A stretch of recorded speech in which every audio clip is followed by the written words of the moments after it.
Welcome to A Cup of Happiness.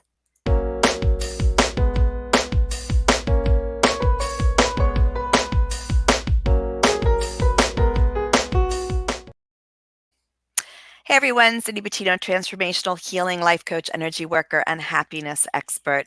And today I want to talk about reality. People have different versions of reality, right? We're seeing it in our country right now. And the scientists have one version of reality, and others have another view of reality. And we're seeing it in politics. We're seeing it, everywhere. But my ex-husband used to have this phrase, it is what it is. And you know what? It kind of is. So let's talk about reality for a minute and what reality really is. So when I was first in therapy, I was seeing a cognitive therapist, and she could have said the same thing to me over and over and over for probably like the first year. I'd say, well, A happened and B happened. So that means the reality is C. And this is how I reacted. And she would look at me and she would go, Cindy, is there another way that you could interpret that situation? I went, no, did you not hear me? I said, A happened and then B happened. So the reality is C, and this is how I reacted. And she would say, well, what about if A was really this and B was really that?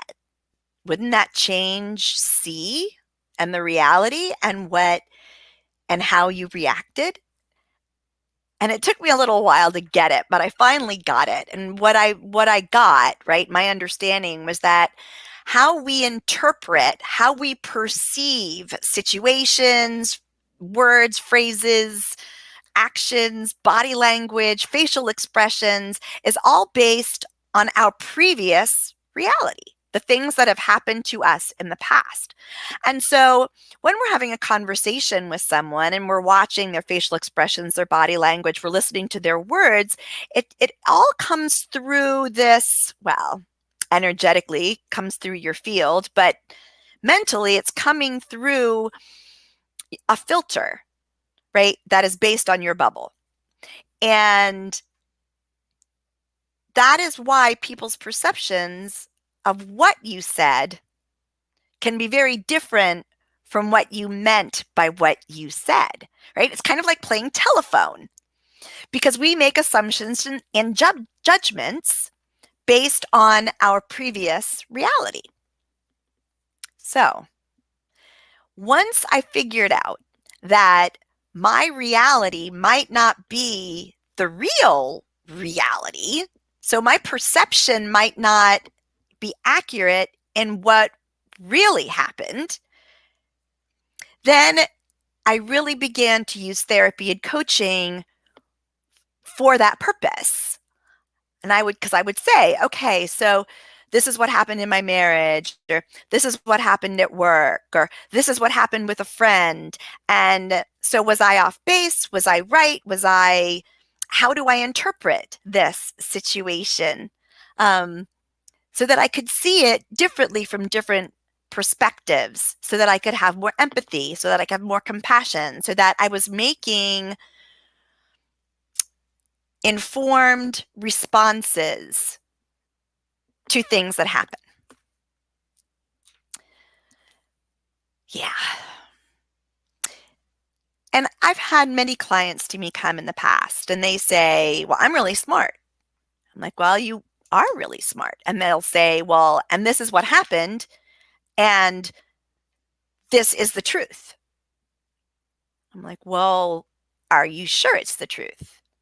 Like, is there a different truth based on somebody else's bubble?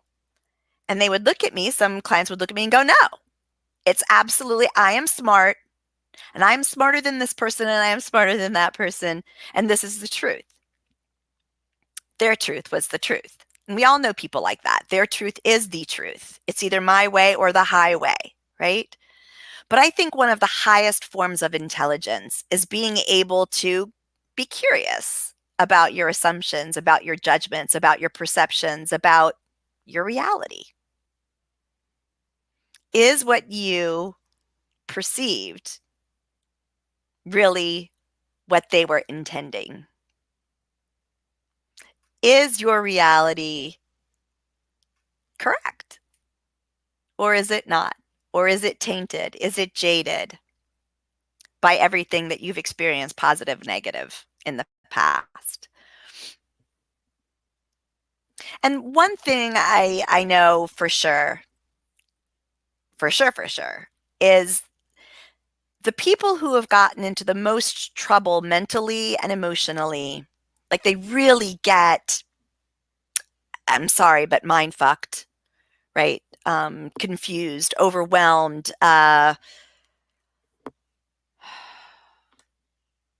emotionally distraught, is when they fight against reality. When it is what it is, and you're like, no, it can't be that way, or no, it's not fair, or no, I will make it be this way, or that couldn't have happened that way. That person never would have done that. When we fight against what is true, when we fight against reality and resist and push against what is reality, is when we can get the most screwed up in our heads. You know, when that person doesn't want to be our friend anymore and we insist that they still need to be our friend. Yeah.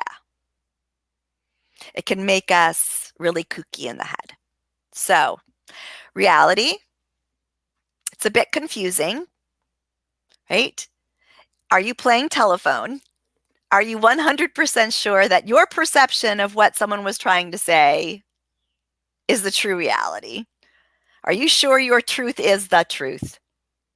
Those are the questions to ask. See you next week.